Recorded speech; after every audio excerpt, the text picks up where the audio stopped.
Assalamualaikum warahmatullahi wabarakatuh. Alhamdulillahirrabbilalamin. Bagaimana kabarnya anak Bapak? Semoga selalu dalam keadaan sehat dan kita selalu dalam lindungan Allah Subhanahu wa taala.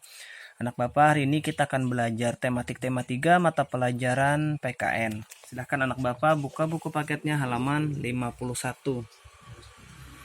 Halaman 51 ini membahas tentang musyawarah.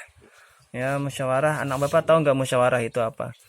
Musyawarah itu adalah kita beberapa orang ataupun kelompok orang itu berunding ataupun berbicara bersama-sama tentang memecahkan suatu masalah ataupun mengambil suatu kebijakan agar kebijakan tersebut dapat dilaksanakan secara bersama-sama.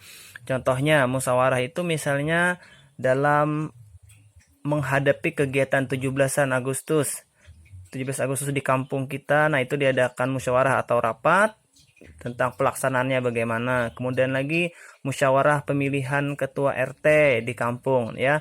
Kemudian kalaunya itu kan di lingkungan masyarakat. Kalau di lingkungan sekolah, anak Bapak musyawarah itu misalnya anak Bapak bekerja sama dalam satu kelompok ya. Anak Bapak misalnya diberi tugas proyek ke halaman sekolah untuk memperhatikan daun-daun, kemudian akar-akar pada tumbuhan ataupun proyek lainnya. Nah, anak Bapak kan berbicara, berunding bersama-sama kawan. Nah, itu bisa dikatakan musyawarah. Musyawarah untuk melakukan dan mendapatkan hasil yang terbaik. Baik, kita akan bahas tentang ada 4 kotak di sini akan Bapak jelaskan. Kotak yang pertama, tuliskan keuntungan melakukan musyawarah dalam mengambil keputusan bersama. Keuntungannya ini banyak sekali anak Bapak. Salah satunya yaitu dengan musyawarah maka akan terjalin kerukunan antara sesama ya. Daripada tidak dilakukan musyawarah, masing-masing itu mengambil keputusan sendiri, maka dengan ada musyawarah kita akan terjalin kerukunan dan keharmonisan dalam hubungan, baik itu berkawan ataupun hubungan lainnya seperti keluarga ataupun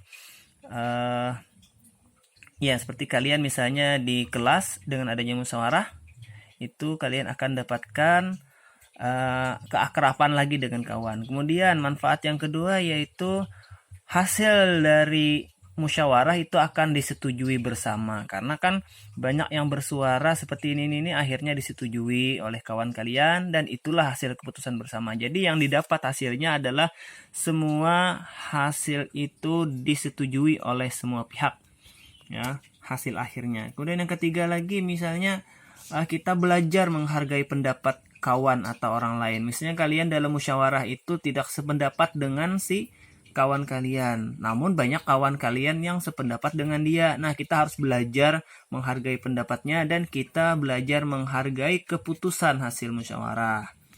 Kemudian kotak 2, bagaimana cara menghormati pendapat temanmu? Nah, kalau temanmu misalnya bicara, kalau tidak sependapat denganmu, jangan dipotong dulu bicaranya, selesaikan dulu dia bicara, baru kalaunya tidak sependapat dengan kamu, baru kamu berbicara atau bersuara apa yang kamu inginkan, seperti apa.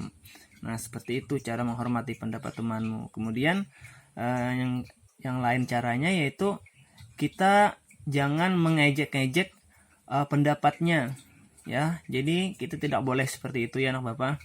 Dan lagi, apa yang terjadi jika kita menghormati pendapat temanmu?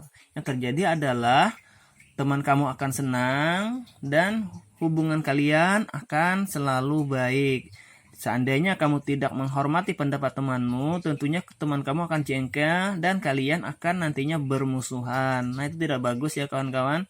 Tidak bagus ya anak Bapak ya. Jadi kita harus selalu menghormati pendapat orang lain, khususnya juga temanmu misalnya ada di sekolahan. Kemudian terakhir, ceritakan pengalaman menghargai pendapat orang lain saat musyawarah. Nah, ini apakah anak Bapak pernah musyawarah di kelas sebelumnya? Insya Allah pernah mungkin, cuma anak Bapak mungkin belum bisa menggambarkan pengalamannya.